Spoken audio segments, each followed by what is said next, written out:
Interested, expand more on what this conference is and what you have and what you're doing with it. I'm working with a method based on cosmic radiation to detect water in soil. Just how much it is like into the time series of water. And then you use that in climatic models to predict groundwater recharge and evaporation and like just get a hold of the water balance. So you know how much water, for example, you can pump without damaging the environment. Water, of course, being extremely important. I mean, we're talking about future water wars. Am I correct here? Yeah. As a matter of fact, there are places already fighting wars over. Yeah, I know here in the States you have a lot of, like, I guess, issues between states. And oh, they're huge issues. I've talked to people here that work with the infrastructure. I talked to a man here, scientist for the EPA the other day, who monitors the pollution of the water and air on the Gulf Coast. Yeah. And the things he admitted to me scared me. Because, I mean, our water he wouldn't drink. He doesn't even like bathing in it. He says half our bottled water is poison. Yeah. So it's not fun. At the moment, we don't have to clean the groundwater in Denmark, but it is like there's a lot of agriculture, so we have to really keep an eye on how much stuff gets down to the groundwater because it could easily change. So we also have to, and as it would have it, right after that, I spoke to him from the EPA. I spoke to a man that was just retired. He was big. He was working with the chemical companies that sprayed the chemicals in all our plants, insecticides and pesticides, all these things. Yeah. And he told me, he says, the regulations, he says, the lack of regulations. Like one place would be over-regulated, but you can go right across the state lines, there's nothing. And of course, you go to Mexico, there's absolutely nothing. And it ends up some places the same. Yeah, it all seeps down into the groundwater, and of course, when it comes back to us, and, the frogs turn gay, and, everything else. But it's also difficult because it takes a lot of time, like, what happens, what you put in the ground now, and maybe take 50 years before you see it in the water sample. So exactly. I mean, the long-term, not just the short-term repercussions, which I think we're starting to see now from over the years of us, doing this. Isn't that the problem? Yeah. What's the solution? Not to use so much of these. Not to use so much what? Of the, all the chemicals. Well, the chemicals and stuff. Yeah. Once it's in, it's pretty difficult to get it out, isn't it? Yeah. I don't know. I'm more like looking at the amounts, the quantities. And how bad are the quantities? So in Denmark it's fine. There's plenty of water. What's the worst? What's the worst? So it's more for us, and that's mostly that you don't pump too much water because then we have a lot of ocean. So if you pump a lot, then the salt water starts to intrude, and then you pump up salt water. Well, we get that here with the estuary. Yeah, it must be the same. And then also, so if you pump a lot, then you increase the water in the streams, and then they're like all the life and the plants in the streams, they will not survive. There is in the news here, there was a big, if you know about InfoWars or Alex Jones, but he has a big news network, and he was one of the first people to bring up, and he talks about, because most of the people in the mainstream media don't talk about these subjects. Yeah, that's true. That is a lot of political reasons there. But this guy's not afraid to bring it up, and he'll have scientists and people like yourself on to talk about it. And he brought up the fact that some of the chemicals that we're putting in were actually, in the studies, turning frogs gay. Yeah. Right? Is that true? You've seen those studies? Yeah, I've just heard about also in the news. But of course, the people in the mainstream media and,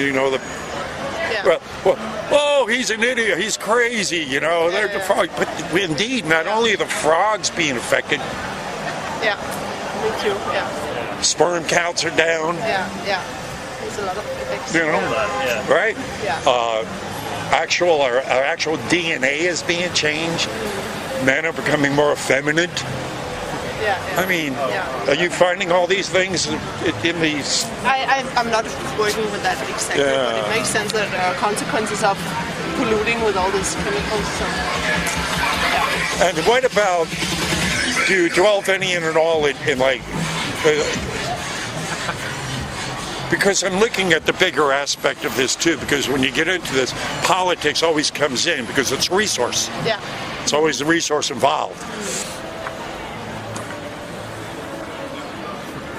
Programs like Agenda 21, are you familiar with that? It's a UN agenda program to basically control the world's resources by giving us uniform ways that we have to live our life. In other words, things like Agenda 21, sustainability is what they use the word, sustainability. To restrict us in what we can do or what we cannot do. And I don't know if that's going to play in, how much of this plays into a conference like you'd be at. Because this UN agenda siphons through the entire political system all the way down to the very basic level. Because it's a thing called ICLEI, International Council for Environmental Initiatives. That anytime even a local politician gets elected, he gets on the board, he automatically is being ruled by the dictates and edicts that come from the UN. And a lot of this is being covered when you get into that realm. It is the very polluters that are in control that allow the situation never to be corrected, for them to allow to keep it. It gets very convoluted. But it's so complicated because you don't know a lot of these stuff. You have an idea, like if you do this happened, but you don't really know the time frame or the consequences. But then the time it takes to correct stuff. But people want okay, what happens? And you can't really tell. Well, exactly what's the point of the conference now? Just to find out solutions? It's mostly so it's research where we people they have looked into different stuff. Like for example, I have a colleague of mine. She works on Greenland with the melt of the glaciers, and where she looks at the deltas, how they change. So it's very Now here's another thing. This is global warming's melting, man-made global warming. Do you believe in that? Yeah. You do? Yeah. but it's really a huge conference. So it's let me ask you this, then, if I can. Yeah. I mean, I believe in man-made global warming, but not in the way they're projecting it, because their CO2 is supposed to be the big boogeyman. Am I correct here? Ooh, too much CO2's in the air, right? Okay. What percentage of the atmosphere is CO2? I mean, if you don't know that, how do you know there's too much of it? You can just see historically that there has been a certain level. Let's go back historically then. Yeah. Because I'm going to give you the facts. The current amount of CO2 in the atmosphere that we are breathing is less than half of 1%. 0.04%.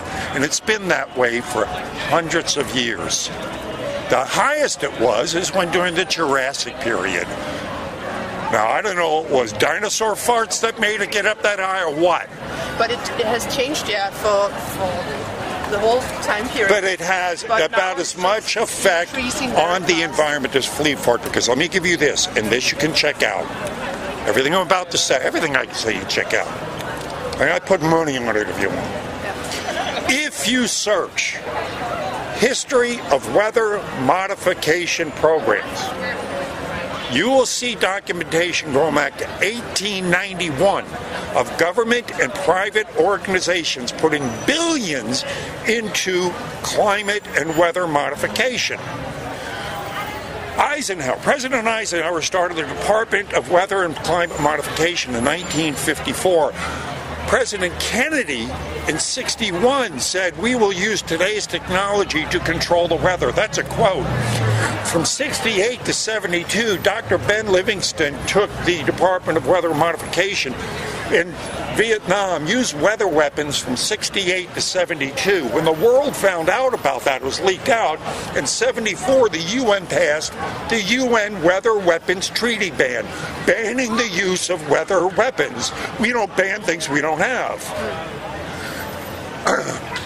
And 97, 97, is my final question. With this knowledge, knowing that we have the means to control weather and climate, because we do, with chemtrails like that, why, in God's green name, are these programs, are these methods of controlling weather and climate never mentioned at that damn conference you're going to go to, or any other damn climate conference I've ever listened to? Why is it left out? Answer me that question, and then I'll start believing in the man-made global warming hoax, because there's only one reason that's around: control and money. As long as we breathe out carbon, we get to be taxed. So they blame us for what they're doing. That right up there, they don't explain to us. They don't tell us about the weather modification programs. So why don't we know about the billions they spend there? Thank you.